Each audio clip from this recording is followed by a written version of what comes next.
नमस्कार, मैं हूं अनिल कक्कड़ और सच कहूं में आपका स्वागत है। आज रंजीत हत्याकांड मामले में सजा सुनाई गई है और हमारे साथ बातचीत करने के लिए बचाव पक्ष के वकील अमित तिवारी जी हैं। अमित तिवारी जी दिल्ली हाईकोर्ट में वकील हैं और यहां पंचकुला में डेरा सच्चा सौदा की ओर से बचाव पक्ष रख रहे हैं। अमित जी, सच कहूं में आपका बहुत बहुत स्वागत है। धन्यवाद। अमित जी, सबसे पहले तो यही जानना चाहेंगे, ये मामला है क्या? देखिए, एक रंजीत सिंह मर्डर केस है। 10 जुलाई 2002 को एज पर प्रोसिक्यूशन केस शाम को लगभग 5:30 बजे प्रोसिक्यूशन का ये कहना है कि रंजीत सिंह जब अपने खेतों में अपने मजदूरों को चाय देने के लिए आया, उसके पिता भी वहाँ खड़े थे।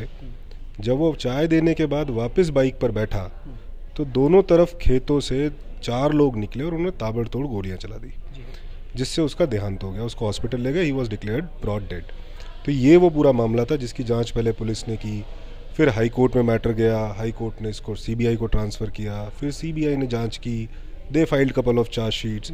अल्टीमेटली फिर 2007 में उन्होंने बाबा राम रहीम के खिलाफ भी चार्जशीट फाइल की। तो पिछले 13-14 सालों से वो ट्रायल चला, उसमें कन्विक्शन हुई और आज वो ऑर्डर ऑन सेंटेंस के लिए लगा हुआ था। आज उनको लाइफ टर्म सेंटेंस अवार्ड किए सारे अक्यूज पर्सन्स को।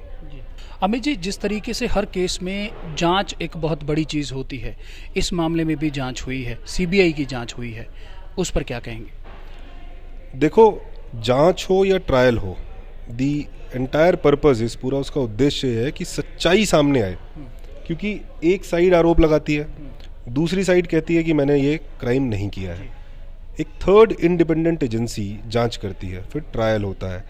इस पूरे प्रोसेस का जो ऑब्जेक्ट है वो है discovery of truth.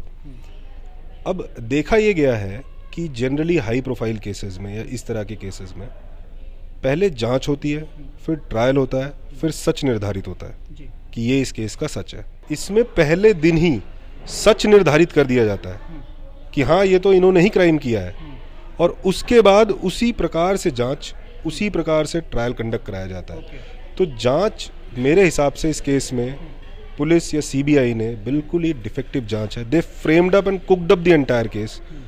Witnesses plant किए जो सच्चाई नहीं थी, इसीलिए आज इतने मटेरियल कॉन्ट्राडिक्शंस है, इम्प्रूवमेंट्स है। तो मेरे हिसाब से जांच बिल्कुल ही गलत थी।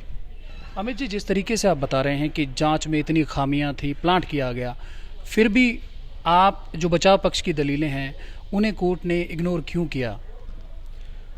देखिए, आप एक चीज़ समझिए, इस तरह के मुकदमे में एक ऐसा वातावरण बनाया जाता है, एक ऐसा एटमॉस्फेयर क्रिएट किया जाता है जिसमें कि जुडिशियल इंडिपेंडेंस को भी खतरा होता है। दो साइड एक कोर्ट के सामने है, एक प्रोसिक्यूशन है, एक डिफेंस है। It is expected that the judicial organ will remain independent और अपना इंडिपेंडेंट माइंड अप्लाई करेंगे और फैक्ट्स के आधार पर, मेरिट के आधार पर वो फैसला देंगे। अब आप इस केस में देखिए, रिसेंटली क्या हुआ। 23 तारीख को फैसला सुरक्षित रख दिया गया था, 26 तारीख को फैसला आना था। 24 तारीख को अचानक हाई कोर्ट में एक फ्रिवलेस पिटीशन डाली जाती है और कोर्ट के ऊपर या सीबीआई के पब्लिक प्रोसिक्यूटर के ऊपर एक आरोप लगाया जाता है, गंभीर आरोप, आधारहीन, जिसमें कोई तथ्य नहीं है, कोई सबूत नहीं है। यहाँ तक कि अगर आप उस पिटीशन को देखेंगे, उसमें लिखा है कि कंप्लेनेंट को ये रिलायबल सोर्सेस से पता लग गया है कि खट्टा सिंह को रिलाय नहीं करेगी कोर्ट और इसलिए एक्विट हो जाएंगे। कैसे पता लगा कंप्लेनेंट को? वो कोर्ट भी नहीं आता था, किसी ऑर्डर शीट में भी नाम नहीं उसका। तो इस तरह के केसेस में जो एंटी डेरा फोर्सेस हैं वो इतनी एक्टिव हैं और ऐसा एनवायरनमेंट क्रिएट कर देती हैं जिसमें कि judicial organ, with all due respect, वो भी कॉर्नर आउट हो जाता है। उस पूरी पिटीशन का पर्पस ये था कि हम ये चाहते हैं और इसको इसी तरह से डिसाइड करो, आप नहीं करोगे तो आप गलत हो, हम आरोप लगा देंगे। तो कहीं ना कहीं independent application of judicial mind hamper होता है, प्रेजुडिस होता है, इम्पैक्टेड होता है। ये मेरा मानना है व्यक्तिगत कि इस केस में इस तरीके से। अब दूसरा उदाहरण देख लीजिए आप, खट्टा सिंह जब हॉस्टाइल होता है, खट्टा Singh is the main witness, star witness for prosecution. खट्टा सिंह हॉस्टाइल होता है तो एक आदमी जो ना कभी जांच में था, ना वो लिस्ट ऑफ विटनेसेस में है, ना वो कोर्ट में है, वो अचानक आ जाता है कि मैं भी कॉन्स्पिरेसी का विटनेस हूँ। कौन लाया, किसके इंस्टेंस पे आया, क्यों? तो ये जुडिशियल प्रोसेस को कहीं ना कहीं एंटी डेरा फोर्सेस ने इम्पैक्ट भी किया है और उसको इस तरीके से कॉर्नर आउट किया है कि एक ऐसा एनवायरनमेंट क्रिएट हो गया जिसमें कि इंडिपेंडेंट एप्लीकेशन ऑफ माइंड वो नहीं रहा है। जी, आपने खट्टा सिंह की बात की। सीबीआई ने खट्टा सिंह को मुख्य गवाह के तौर पर पेश किया है, इस पर क्या कहेंगे? पहले आप एक बात बताइए, अगर आप फैक्ट जानते हैं केस के, खट्टा सिंह और अवतार में क्या फ़र्क है?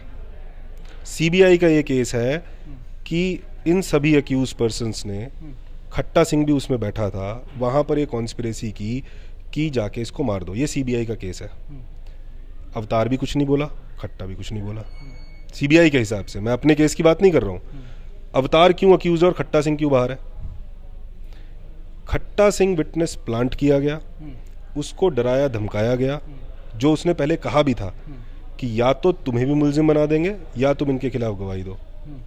और खट्टा सिंह ने वो फिर एक्सेप्ट किया, उसने स्टेटमेंट दी। लेकिन उसके बाद वो कोर्ट में जाके उसने खुद भी कहा कि मेरे को सीबीआई ने दबाव में बयान लिया है। फिर कोर्ट आया, हॉस्टाइल हो गया। फिर उस पर क्या प्रेशर एग्जर्ट किया गया, या उसका पर्सनल वेंडेटा क्या है, उसका पर्सनल कॉज क्या है कि वो फिर खड़ा हो गया, नहीं अब मैं सच बोलूँगा। तो इस तरह के विटनेस की रिलायबिलिटी नहीं होती कोई। तो Khatta Singh is totally a planted and false witness. आप एक दूसरी बात देखिए, और मेरी रिक्वेस्ट है पंजाब पुलिस से भी, 2004 या 5 या 2 से खट्टा सिंह के पास आपने सिक्योरिटी दे रखी है, गनमैन दे रखे हैं। आज तक उसके ऊपर क्या थ्रेट है, क्या अटैक हुआ है, कितनी बार सिक्योरिटी रिव्यू हुई है? उस सिक्योरिटी में जो खर्चा होता है वो पब्लिक मनी है ना, किस लिए दिया गया है उसको? आप ऐसा पूरे देश में कहीं केस देख लीजिए जहां पर एक मर्डर का केस चल रहा हो, 50-100 विटनेसेस हो, कंप्लेनेंट की फैमिली कोर्ट रेगुलर आएगी क्योंकि उनका कॉज है, पर ये अकेला विटनेस है जो कोर्ट आता है, आके मीडिया में बाइट देता है। क्या एजेंडा है इसका? कौन समर्थन कर रहा है इसके एजेंडे को? ये विटनेस जो बार बार बयान बदलता है, स्टेट के खर्चे पे अपने पर्सनल कॉज को आगे बढ़ा रहा है, इसकी क्या रिलायबिलिटी, चाहे लीगली देखें अदरवाइज भी देखें? तो ये सारे फैक्टर्स हैं जो मेरे को लगता है एपीलेट कोर्ट कहीं ना कहीं कंसिडर करेगा। तो खट्टा सिंह हमारे हिसाब से is a completely non reliable witness. उसकी टेस्टिमनी, वो बार बार कसम खा के अलग अलग बात बोलता है। अब आप बताइए, 2012 में आया, उसने कसम खाई कि मैं जो बोलूँगा सच बोलूँगा, और हॉस्टाइल हो गया। 18 में आया, कसम खाई कि मैं सच बोलूँगा, और फिर वो सीबीआई के सपोर्ट कर रहा है। कौन सी कसम सही थी, कौन सी कसम झूठी थी? मीनिंग क्या है ओथ का फिर? तो खट्टा सिंह जैसे विटनेस पे, with all due respect to the judgement and the honourable court, उन्होंने उसको अपने हिसाब से पढ़ा, पर हमारा केस ये कि इस विटनेस को कोई रिलाई नहीं कर सकता। और ऐसे विटनेस रिलाई हाई कोर्ट ने भी कह रखा है नहीं करना। जैसे बीबी जागीर कौर का जजमेंट है, उसमें भी एक हॉस्टाइल विटनेस दोबारा आता है, कोर्ट ने उसको नहीं रिलाई किया। तो मुझे भी पूरा यकीन है कि हाई कोर्ट इन चीज़ों को देखेगा और कहीं ना कहीं न्याय होगा। ये सारा इंसिडेंट 2018 के बाद से शुरू हुआ। 2007 में जब उन्होंने स्टेटमेंट दिया, उसके बाद वो 2012 में फर्स्ट टाइम आए इन कोर्ट, हॉस्टाइल हो गए। सीबीआई का पूरा जो कॉन्स्पिरेसी की थ्योरी थी वैनिश्ड, ख़त्म। 2018 में 17 में जब कन्विक्शन हो गई, उसके बाद अचानक वो फिर खड़े होते हैं और कहते हैं कि मैं इसकी गवाही दूंगा। तो ये सब इतने फ्रैक्शन ऑफ टाइम में हुआ, और ख़ास तौर से जब एक विटनेस 2 बार कसम खा के अलग अलग बात बोल रहा है, तो ऑब्वियसली वो नॉन रिलायबल है। उसमें नार्को टेस्ट या कोई और टेस्ट, उसका कोई मतलब ही नहीं है। और ये सब इन्वेस्टिगेशन पर्पसेस से हो सकता है। नार्को टेस्ट वगैरह सीबीआई वो कराते हैं, इसका हालांकि कोई लीगल सैंक्टिटी नहीं है, पर ये इन्वेस्टिगेटिंग पर्पसेस से तो हो सकता है।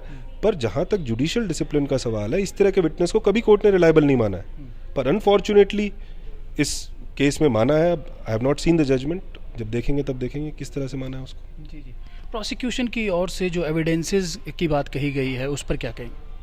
देखो, prosecution has tried to set up 2 kinds of evidences. एक डायरेक्ट कि खट्टा सिंह को उन्होंने कॉन्स्पिरेसी का वो बताया है कि कॉन्स्पिरेसी का ये विटनेस है। दूसरा सर्कमस्टेंशियल एविडेंसेस, जिसमें उन्होंने अलग अलग सर्कमस्टांसेस बताए हैं, वो भी कहीं मैच नहीं होते।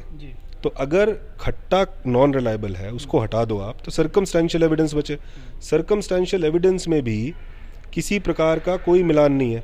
अच्छा, आप मुझे बता दीजिए, एक पिता के सामने अगर इस बात में सच्चाई है, मैं तो साधारण से व्यक्ति के रूप में पूछता हूँ, एक पिता के सामने उसके बेटे को गोली मारी जाती है, सीबीआई का केस है ये, पिता उसको अस्पताल लेके जाता है, जिसके ऊपर ताबड़तोड़ गोलियां चली हैं, ब्लड आया है, ब्लड निकला है। पिता अगर उसको अस्पताल लेके गया है तो पिता के कपड़ों पे ब्लड क्यों नहीं है? जिस गाड़ी में लेके गए हैं वो गाड़ी कहाँ है? पिता वहाँ था ही नहीं। इस तरीके के ऐसे ऐसे सर्कमस्टांसेस हैं। अब पिता कहता है कि एफआईआर में नाम लिखवाता राम कुमार राज सिंह की, उन्होंने मरवा दिया, मेरी पॉलिटिकल उनसे रंजिश है। और फिर बाद में 45 दिन बाद कहता है नहीं नहीं, ये डेरे के लोगों ने आके मेरे सामने मेरे बेटे को धमकाया था।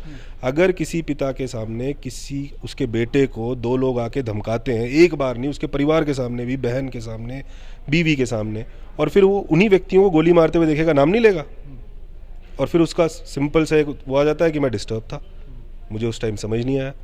उनको इतनी समझ थी कि राम कुमार और राज सिंह का नाम लेने की, पर जिनको उन्होंने देखा था उसका नाम। तो ये सारे ऐसे ही जो और भी सर्कमस्टांसेस हैं, सब के सब म्यूचुअली कॉन्ट्राडिक्टरी हैं, वो कहीं भी एक चेन ऑफ इवेंट नहीं करते। इसलिए इस केस में टेस्टिमनी ऐसी है नहीं, एविडेंस ऐसा है नहीं विच वारंट्स कन्विक्शन मेरे हिसाब से।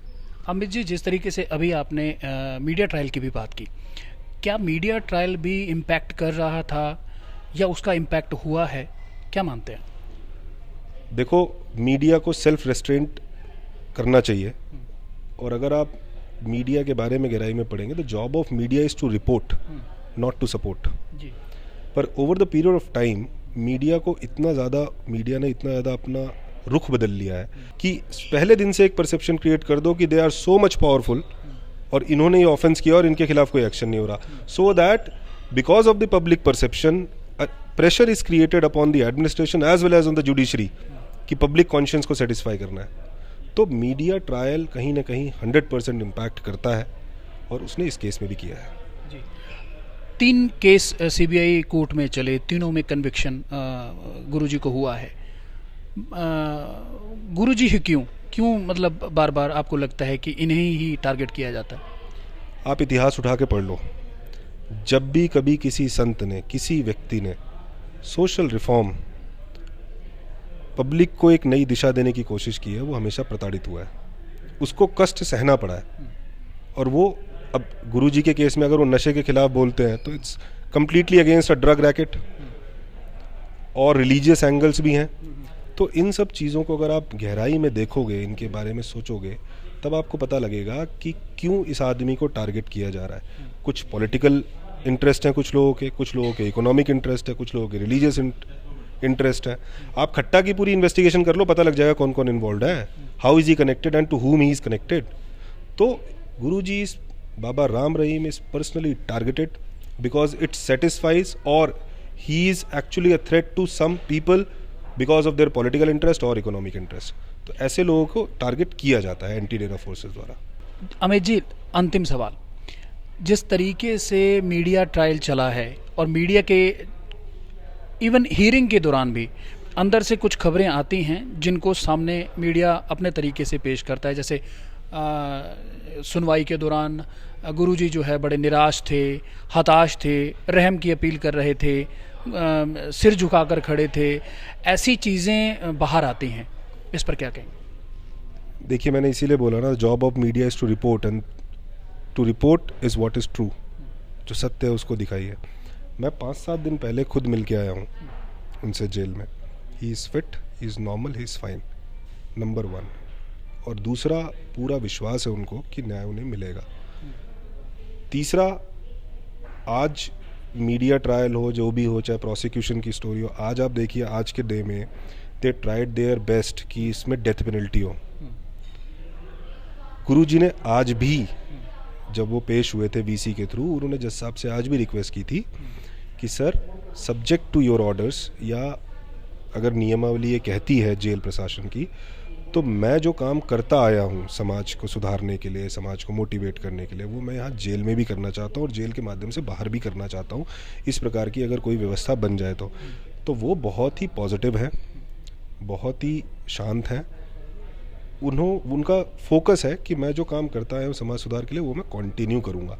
ये अड़चने हैं कुछ समय के लिए, पर ऐसा नहीं, सत्य परेशान हो सकता है, पराजित नहीं।